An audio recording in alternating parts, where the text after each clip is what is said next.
Hello, সালাম। ওয়ালাইকুম আসসালাম। কে বলছেন? আমি বৃষ্টি বলছি ভাই। বৃষ্টি, কেমন আছেন আপনি? ভালো আছেন বৃষ্টি? আলহামদুলিল্লাহ ভালো। মাশাআল্লাহ, ভালো আছেন বৃষ্টি। কোথা থেকে বলতেছেন? আপনার দেশের বাড়ি কোথায় বৃষ্টি? এটা গোয়ানঘাট পড়ছে ভাই, সিলেট বিভাগ। গোয়ানঘাট। কোথায় থাকেন এখন আপনি বর্তমানে? গোয়ানঘাটই থাকি, বোনের বাসায়। আচ্ছা, ঠিক আছে। তো বৃষ্টির ফ্যামিলিতে বর্তমানে কে কে আছে? আমার ফ্যামিলিতে কেউ নেই, আমার আব্বু আম্মু কেউ নেই। বড় একটা বোন ছিল, বিয়ে শাদী দিয়েছে, ওই বোনের বাসায় থাকি। আচ্ছা, তো বৃষ্টি কি করেন আপনি এখন বর্তমানে? আমি কিছু করি না, ওই আমার বোনের উপরেই, আমার বোনেই চালায়, বোনেই খাওয়ায়, বোনেই সবকিছু করে। আচ্ছা, ঠিক আছে। তো দর্শক শুনতে থাকুন আজকে বৃষ্টির জীবনের গল্পগুলা।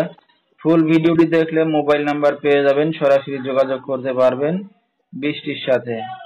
তো বৃষ্টি, আপনি তো কোনো কাজ বাজ করেন না, বাসাতেই থাকেন। তো আপনার বোনের কি বিয়ে শাদী হয়েছে?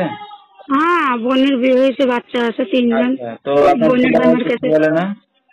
না, বোনের জামাই আমার আগে আম্মা ছিল, আম্মা মারা যাওয়ার পরে বোনের জামাই নিয়ে এসে। আচ্ছা আচ্ছা, ঠিক আছে। তো এখন যেখানে আছেন নিজেদের বাড়ি ঘর না বাসা ভাড়া নিয়ে থাকেন বৃষ্টি?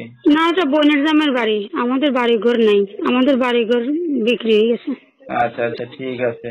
তো বৃষ্টি, লেখাপড়া কতদূর করছেন আপনি? পর্যন্ত মাদ্রাসায় পড়ছি, স্কুলে পড়িনি। আচ্ছা আচ্ছা। তো বৃষ্টির বিয়ে শাদী হয়েছে আগে পরে না এখনো হয় নাই? দিনা দিনা বিয়ে শাদী হইলে ভাই, গরিব ঘরের তো আর বোনের কাছে থাকে, বুঝেন তো, টাকা পয়সা যৌতুক চায়, এমনি বিয়ে শাদী হবে। তো ভবিষ্যতে এখন কি চিন্তা ভাবনা আছে আপনার?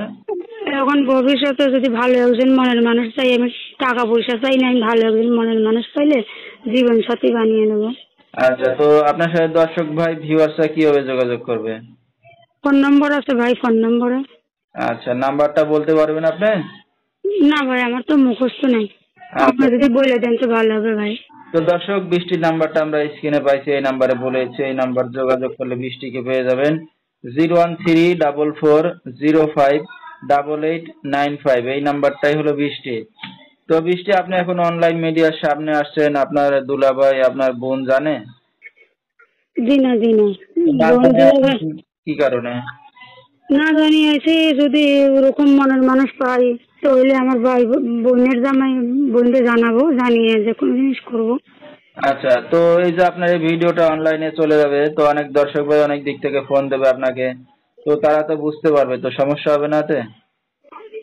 আমি ভাই একটা এতিম মেয়ে, আমি দর্শকের কাছে মাপ চাই যে ভালো মনে করে আমাকে ফোন দেবে, আমি উনিদের ফোন রিসিভ করবো। আর যে খারাপ মনে ফোন দেবে, উনিদের কাছে আমি মাপও চাই, দুয়াও চাই, যে খারাপ মনে কেউ ফোন না দেবে।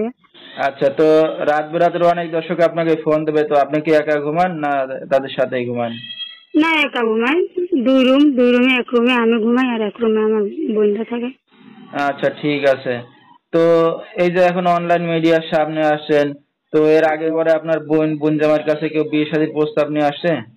হ্যাঁ, বিয়ে শাদীর প্রস্তাব আসে, আসলে কি হইলো, টাকা পয়সা চায়, যৌতুক চায়, কাটমাল চায়। এগুলো এখন মা থাকে বাবা থাকে বলে দেয়, ভাইও তো নাই যে দিবে। বোন জামাই কি আর দিবে? বোন জামাই তো এই জন্য ঘুরাই দেয়, ঠিক ঘুরে আছে। জায়গা। তো এই কারণে নিজের উদ্যোগে আসছেন মিডিয়ার সামনে, যদি কেউ যৌতুক টাকা পয়সা ছাড়া সবকিছু জেনে শুনে দায়িত্ব নেয় তাহলে হয়তো বিয়ে শাদী করবেন, এই তো? জি জি জি জি, এটাই। আচ্ছা, ঠিক আছে। তো দর্শক, বিস্তারিত জানতে সরাসরি ফোন করবেন। বৃষ্টি একটা গরিব ঘরের মেয়ে, যেহেতু বাবা মা নাই, বোন জামাইয়ের কাছে থাকে। তো বিয়ে শাদীর বয়স হয়ে গেছে বৃষ্টির। তো নিজের কথা নিজে এখন বলতে আসছে মিডিয়ার সামনে, অনলাইনে মিডিয়ার সামনে। তো কেউ যদি তার পাশে এসে দাঁড়াতে চান বা দায়িত্ব নিতে চান বা বিয়ে শাদী করতে চান, সরাসরি ভিডিও